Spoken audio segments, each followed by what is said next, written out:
To my state of mind in different form, no doubt, for day two.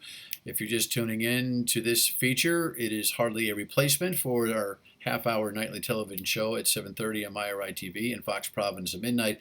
But at least it gives us a chance to have a presence here, to bring some continuity, and to continue to work in an alternative fashion, which is something that I think everybody in America, and certainly here in southern New England, has become somewhat accustomed to. Well, accustomed is probably a different word to use. Well, you're going to have to get accustomed to it. It seems like we've got all sorts of new rhythms that we're developing and we'll have to continue to develop over the course of April, hopefully not all of May, June, but let's take it one day at a time. The big news today out of Washington was interesting. The president convened his coronavirus task force, and actually, as I'm recording this, he is still in the midst of a conversation about it. Highlighting the press conference was Secretary of the Treasury, Steve Mnuchin, who brought to the table the idea that the federal government is going to be able to provide checks in a very quick fashion. In fact, those of you who are thinking that you're going to get your money from the IRS at some juncture, you're right. It's going to happen, especially if you have a direct deposit file for your 2018 tax return. And if you make up to $75,000, you are looking at a $1,200 check being deposited into that account. Of course, that money goes down toward 99 and change. So if you make 100 grand or more, you're not getting one of those checks. And then, of course, the formula is almost perfectly doubled when it comes to those who are married filing jointly. But that money, if you have direct deposit, is scheduled to jump into your account, he says, within a week's period of time. Now, interesting enough, the PPP program is also something they focused on, and that's really interesting. The Payroll Protection Program. This presents kind of an interesting dilemma for Americans. Oh, by the way, that's the TV over there. Let me just turn that off. Hey, listen, we're flying by the seat of our pants here. We'll just I noticed that the lights were moving. Hey, we've always been loose on Dan York's State of Mind. We might as well stay loose here. But the PPP is fascinating in that it provides you with, as a employer, reimbursement for keeping people on the payroll, which is a great thing.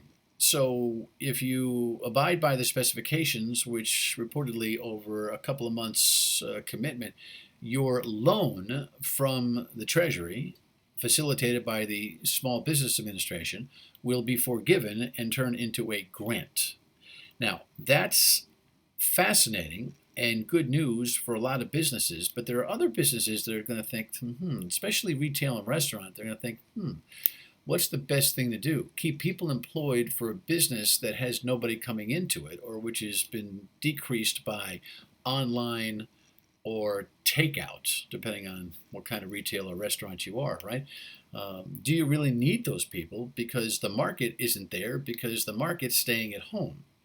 So you got to figure that out with the Small Business Administration and your local bank. But the opportunity to apply for PPP is going to be available reportedly from the federal government within the next couple of weeks. So that's a calculation you're going to have to make. The interesting dynamic and the guilt that you've been able to shed as a business owner from laying or furloughing people, laying people off or furloughing them, is that the unemployment is now, when it comes to COVID-19 related status, is full pay. So up to $60,000 a year, or $1,200 a week, it's like 62 and change, right? You are going to get full pay. So if you're making $750 a week at a job and you were laid off due to COVID-19, you're getting $750. So a lot of businesses, including restaurants, have felt, okay about that because it's full pay. So do you allow your employees to be full pay with unemployment compensation, or do you take out PPP and protect yourself that way? The difference, of course, is that if you can find a way to keep your business running active and your employees in place with the PPP, that's probably a better choice for you. So SBA.gov is that website, and it's a good place for you to check it out and start thinking about that. kudos to the Trump administration to get that working in what seems to be a pretty quick fashion. Now, remember, we're all going to pay for it, like Billy Joel said. Somewhere down the line, it's only a matter of time. This is debt. This is debt that we are accruing, but right now we're in triage, and we need to keep businesses and the economy moving as best as possible. With these unemployment numbers, claims over 6 million right now, and 90% of us at home, obviously the triage is necessary. All right, so on a local basis, less news today on data and specific programs because the governor took a break, well needed, I thought, with her husband, Andy Moffett, who read to her online questions from students. I thought it's one of her best days, actually. The mom and her came out. I'm not big on the mom and her coming out in a lot of her governing, but this was a perfect setting for her. I thought she spoke to the kids really nicely and was able to be versatile between the kindergarten kid who sent in an email and the senior in high school who's wondering whether or not graduation or the prom is going to happen. Not great news for the latter, of course, but one day at a time. You should check out the websites if you missed the governor, and certainly here on WPRI.com for her entire press conference. It's available to you, and I thought it was a good break in the action and well done by her. One other note: I had an interesting conversation on on a business note. By the way, I wanted to mention this to you. So, the Lieutenant Governor is running a teleconference on Tuesdays and Fridays for small businesses. And it's been very productive. A lot of great ideas are coming out on it. Senator Lou DePalma actually forwarded an idea on that teleconference on Tuesday to work on mitigating, suspending, deferring the corporate minimum tax bill that people have to pay. Ironically, I just wrote that check for my small business. Yes, I'm on radio. Yes, I'm on television. But yes, I run a small business as well. And I stroked that check for $400 to the state treasury only last week. I don't know if that means there'll be some reimbursement coming back or what the program might be, but that's the kind of brainstorming that's going on along with all sorts of other ideas. Senator Jack Reed is scheduled for that noontime teleconference tomorrow, as well as Judge Brian Stern, who is a Superior Court judge working the business calendar and who sees the problems that are existing with people just saying, I'm done with my business and throwing the keys at the landlord. You don't want that. And he's stepping up to work this thing and try to mitigate problems between and negotiate problems between landlords, tenants, and everything else in between. So that's all on the teleconference. Check the Lieutenant Governor's website for the toll-free number and the code for you to dial in. And one last thought when it comes to dealing with your kids, which is a whole nother concept. Let me steal my notes here and tell you that I spoke with Phyllis Penhallow from URI's Family Studies Department today.